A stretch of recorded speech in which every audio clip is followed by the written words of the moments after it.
فرعون سے پہلے اس دنیا کا کوئی آدمی نہیں جانتا تھا کہ خدائی کا دعویٰ کرنے والا فرعون کے لاش کا کیا ہوا تھا اور اس کے باقیات کہاں ہیں اور ہے بھی یا نہیں۔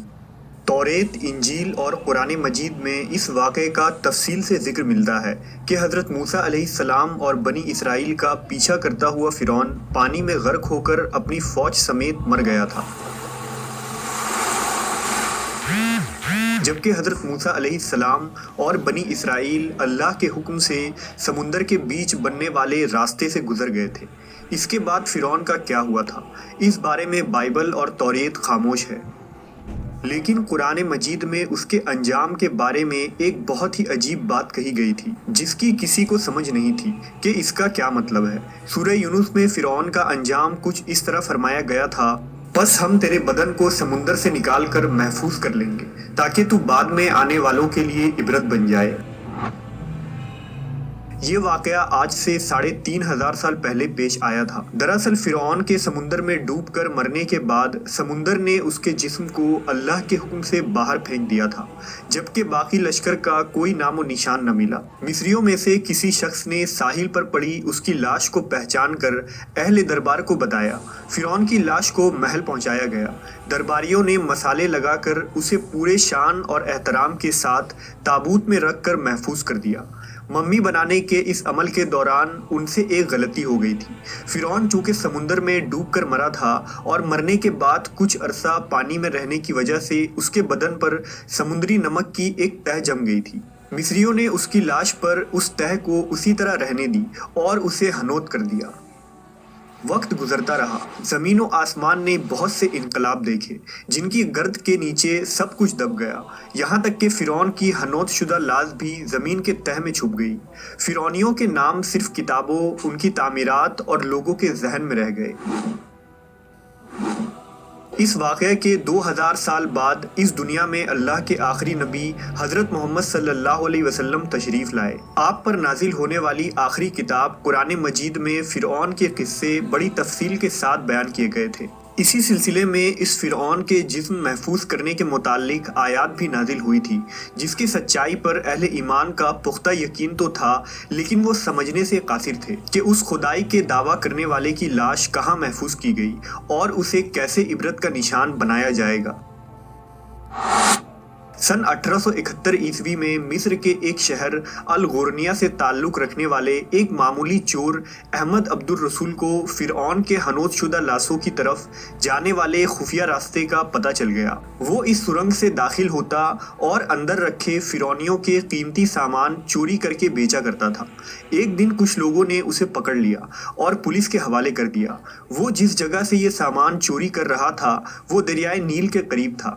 وہاں سے ملنے والے راستے کی جب مسلسل کھدائی کی گئی تو وہاں دوسرے ممیوں کے ساتھ اس غرق ہونے والے فرعون کی لاش بھی مل گئی۔ اس کے کفن پر سینے کے مقام پر اس کا نام لکھا ہوا تھا۔ ان ممیوں کو ماہرین قاہرہ لے گئے۔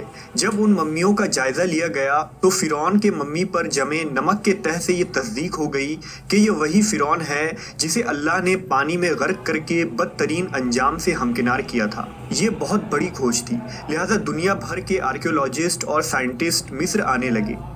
اس کی جانچ کرنے کے بعد دنیا بھر کے ایکسپرٹس نے یہ تصدیق کر دی کہ یہ وہی فرعون ہے جو موسیٰ علیہ السلام کے وقت موجود تھا اور خدائی کا دعوے دار تھا۔ اس کی لاش کو عجائب گھر میں محفوظ کر دیا گیا۔ 1982 میں فرعون کی ممی خراب ہونے لگی تو اس وقت کے مصری حکومت نے فرانس کی حکومت سے درخواست کی کہ فرعون کی ممی کو خراب ہونے سے بچایا جائے، لہذا مصری اور فرانسیسی سائنسدانوں نے مل کر ممی کو فرانس لے جانے کا فیصلہ کیا۔ جب فرعون کی لاش کو فرانس پہنچایا گیا تو ایئرپورٹ پر اس دور کے فرانسیسی صدر خود حکومت کے تمام عہدیداروں اور فوج کے افسروں کے ساتھ استقبال کے لیے موجود تھے۔ فرعون کا استقبال کسی عظیم زندہ بادشاہ کی طرح کیا گیا۔ فوجی دستوں نے توپوں کی سلامی دی اور پھر ممی کو ماہر ڈاکٹروں کے ٹیم کے حوالے کیا گیا۔ اس ٹیم کی سربراہی ڈاکٹر موریس بوکائی نے کی تھی۔ مائکروسکوپک ٹیسٹ کے ذریعہ ممی کے تمام اعضاء کا باریکی سے جائزہ لیا گیا تو معلوم ہوا کہ اس کی لاش اور جسم میں سمندر کے ذرات ابھی تک موجود ہیں۔ ڈاکٹر موریس نے اس ممی کے بارے میں مزید جاننے کی کوشش کی تو انہیں معلوم ہوا کہ اس ممی کے متعلق مسلمانوں کے نبی حضرت محمد پر اتری کتاب قرآن میں تفصیل سے واقع درج ہے۔ انہیں علم تھا کہ جہاں سے یہ لاش ملی ہے وہ ایک اسلامی ملک ہے، لہذا تجسس کے ہاتھوں مجبور ہو کر وہ مصر پہنچ گئے۔ چونکہ وہ ایک سائنسداں تھے لہٰذا انہوں نے مصر کے ہی ایک اور سائنسداں سے ملاقات کی۔